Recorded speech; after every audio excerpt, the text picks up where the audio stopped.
good afternoon and welcome back to the Daughter Rise channel. Hope that you are well today. I just wanted to come to you with a story I came across in the press, and it is about a mother whose son was allegedly raped on a play date. So the mother said her son was raped by a boy from school on a play date after she had invited the boy from her son's primary school to their home when the boy suggested they do something special with Lego in her son's bedroom. She said her son later told her he had wedged the chair against the door handle, drew the curtains, and said the boy, who was younger than her son, repeatedly asked to see her son's genitals, saying other boys always showed him theirs and kept trying to pull his trousers and underpants down. He allegedly said that he would not be his friend if he didn't play with him, saying this was how he played with other boys. She then said that the boy had raped her son and told him not to tell his parents because he would be angry with him if he did. How the abuse emerged was that at bedtime, Sarah's son, that's not her real name, explained that the son explained why he had become so upset when the boy left, because someone had been hurting him. She asked whether the boy had done anything like this before, and the son replied every time that he had been to the house. This happened on 4 separate visits, starting when the boy was 8. This story here is part of a bigger problem, emerging problem that we've seen probably in the last maybe 3 or so years with peer-on-peer sexual abuse. We have seen a huge rise with children of primary school age sexually abusing and violating other primary school children. Now, what is interesting about this story is the perpetrator, who was a boy that is younger than her son, the language and the behaviour that he is using. So we see here that he's obviously trying to get this boy into a grooming process, the things that he's saying to him, that other boys have allowed him to do it, telling him that, using like scare tactics, saying, if you don't do what I want you to do, then I'm not going to play with you. And it seems obvious to me that this young boy himself has been a victim of sexual abuse, whether that has been at the hands of, again, another peer, or from somebody maybe in his own family, or in his family, around his family social circle. But what is obvious here is that this boy has learned this behaviour from somewhere. It is really disheartening and heartbreaking to see what is going on within the younger generations. The fact that this boy felt able to tell his mother is a wonderful thing, because as we know, with people who have been through sexual abuse or sexual violation, it's very hard for them to speak up in the first instance. So it is obvious that the boy had a good relationship with his mother to be able to tell him. This is every parent's nightmare. I mean, myself, as a mother of 2 daughters, both who are now a lot older, when they were younger, would have over their friends on play dates. Now, for me, and this is just for me, I don't know if this mother did this, there would seem to have been like, and I'm not putting any blame on the mother, because at the end of the day, when you have your kids' friends over, you allow them to play. You don't expect, this is not a scenario that any parent would expect. But what I would say is that for myself, when my daughter would have people over, the door was always had to stay open, even if they were playing in their bedroom, doing things, checking on them, every now and then, just to make sure they're all right. If they needed anything, make sure everything's okay. And just making sure that, she knew that, I was there. And as I said, this is not a scenario that any parent could really prepare for. I mean, who would ever think that another child, a younger child, even a child, would be in a position where they could sexually abuse another child? But there has been a growing number of cases, as I said, with peer-on-peer abuse in schools. And the NSPCC has said such a rise of cases is occurring thousands of times a year. MOSAC, Mothers of Sexually Abused Children, which helps parents and carers of abused children, say calls to their helpline have risen from 27 in 2013 to 58 in 2017. So I just want to share with you a couple of statistics that you might be interested in knowing. So basically, figures released in early 2017 show children as young as 4 have been interviewed by police on suspicion of rape, sexual assault, and accessing porn. Let's take a minute to take that in here. These are figures that are shown in early 2017, that we have children as young as 4 that have been interviewed by police. Can you even imagine such a scenario even being able to happen?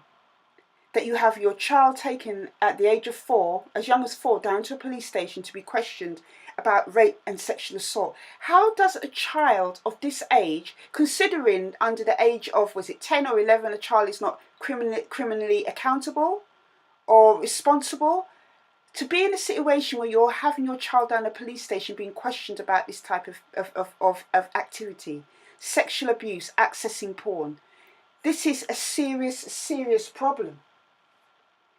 Police have received 30,000 reports of children committing sexual offences since 2013, including 225 rapes carried out by under 18s on other children on school premises, including primary school playgrounds. Figures also report of sexual abuse offences by children 10 and under doubling from 204 in 2013-14 to 456 cases in 2016-2017. This is a huge problem, and it is not going to go away anytime soon. The mother said that she wanted to raise awareness of this happening, and letting people know that, this problem is rising, and it happened to her son. And that also as well, there is policy in place to advise schools and social services to cope.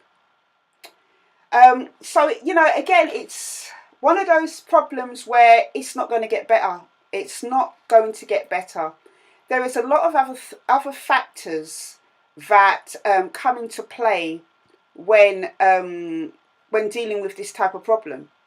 Now, the policy and information that they have in place is a guidance. It's a statutory guidance for schools in England. It's called Keeping Children Safe in Education. I will leave a link below in the description bar.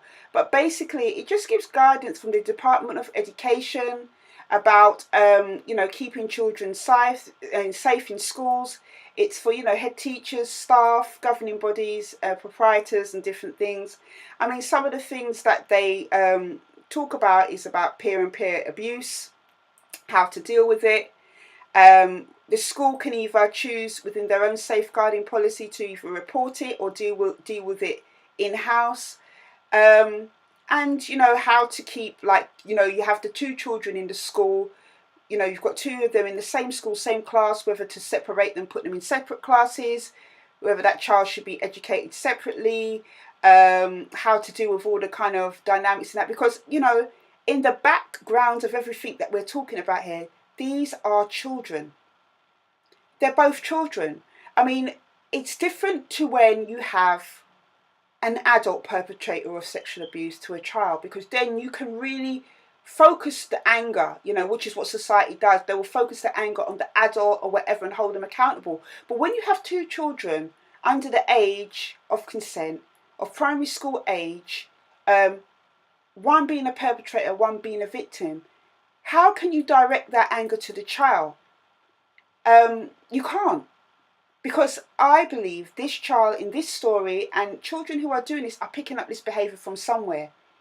And I do honestly believe that child, the perpetrator in this story, is being sexually abused by someone. As I said, I don't know if it's a peer or somebody connected around the family or in their social circle, but this behaviour has been learnt from somewhere. And the fact is, he's done it to other boys as well. And I hope that when they are dealing with this boy, besides getting him the counselling and help that he needs, they also look at where he is picking up this behaviour from, and maybe also looking at other boys that he has done this to, because this one boy has potentially several victims. It is my belief anyway that schools can only teach children so much. teachers' powers have been, a lot of teachers' powers have been taken away. We've seen that over the years, disciplining of children, different things to do with children. A lot of powers have been taken away from teachers, but at the same time, it's also left them limited in what they can actually do in situations like this.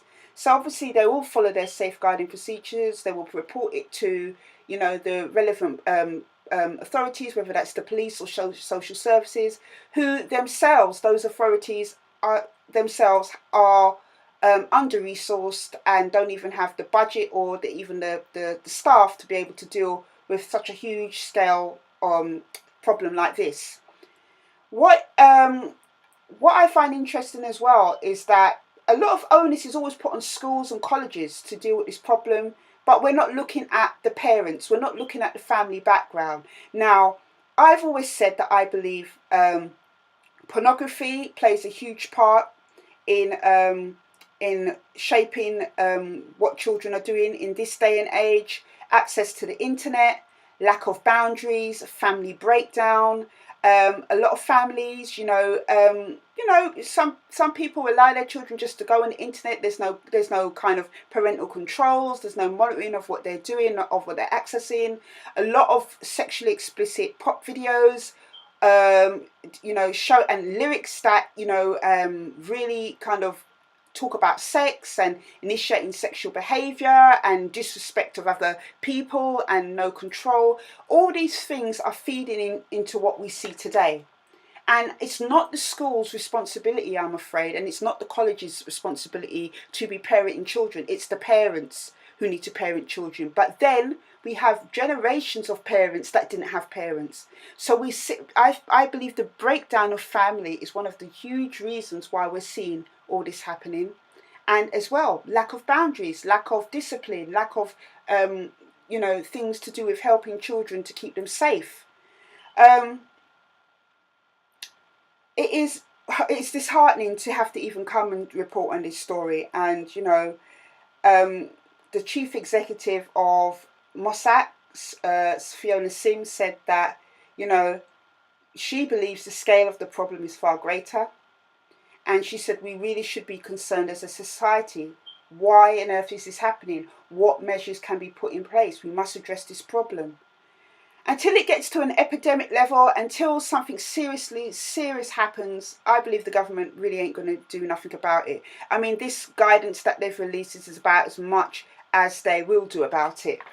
It's the same with sexual abuse. And, one of another parent whose child was sexually abused in school, made the comment that he couldn't actually believe that we were living in the 21st century when we are allowing sexual abuse and victims to go unsupported. It's the same thing that we see with sexual abuse survivors, adult sexual abuse survivors. It's the same thing that we see now. There is a huge problem with sexual abuse all over, and with the children, it is not going to get better. As I say, there is a lot of things that are going on that has led up to these increases with sexual abuse, with children sexually abusing other children. My advice to you, if you are a parent and you have play dates, because you can't get rid of your child's childhood, but there are things that you can do to keep your child safe. I.e., one, if you have your child over, if you have other children over your house for play dates, speak to the parents. Make sure you know the parents first. Make sure your child, you have a kind of a relationship with that child's parent. I personally, when I've had my child's, children, friends over who for play dates, I know their parents. I've have some idea of who they are.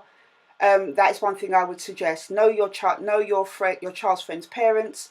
When you have your child's friend over the house, it'd be better if they could play in the front room, if there is space, if they can bring the toys down there. If not, if they are playing in the bedroom, set very clear boundaries, rules. The door must stay open. I will be coming up and checking on you. And you go up and you check and you make sure that they're all right, and make sure they have what they need, and just continue, keep your eye on that situation. Now, in terms of in school, that is the school's obviously remit. That's the school's area to safeguard your child, because when your child goes into school or wherever they go, a playgroup or whatever, it then becomes that establishment, that school's responsibility to make sure that the children are safe. Now, I don't know what's happening, why children have been where children are being raped in schools, to allow to have that time to be raped in school. I mean, where can a child get raped in school? What, the school toilets? The playground is full of children, I don't know. But for there to be such a high proportion of cases, for me, one of the things I think about is there enough staff in the playground? Why are the children, because I know schools want to give children their independence and they allow them to go up to the toilet and they allow them to do this and do that. But then if their school has an issue with keeping the children safe, they really do need to think about how they manage those spaces where children are allowed to be by themselves. So as I said, this story is I just feel really disheartened in hearing this. And unfortunately, things are getting worse. We're seeing it across the board with everything, whether that is knife crime, sexual abuse. There is a huge rise in children, crime that is committed by children on other children. And, I really don't know what the solution is. The solution starts within the home. The schools can only do so much. The schools are not children's parents. Parents need to be parents. So, if you have children, please, keep an eye on them, look out for them. And also when your children go over to other kids' house as well, the same applies. Do you know the parent? I know you don't know the parent in and out, because as we know, sexual abuse can happen by anybody. But, it's about safeguarding your child, knowing the parents, if you've been in their house yourself. Little things like this, I personally wouldn't allow my child to go over to anybody's house for sleepovers, or going over to a child's house for a play date if I haven't met the parent and I don't really know much about the parent. And if I feel that lifestyle or that parent's lifestyle or that what the child is around is not suitable for my child, then my child won't be going on a play date. Those dates would either have to be take them out somewhere, or they stay in school and build those friendships. So as I said, I just wanted to cover this story, and I will see you on the next video.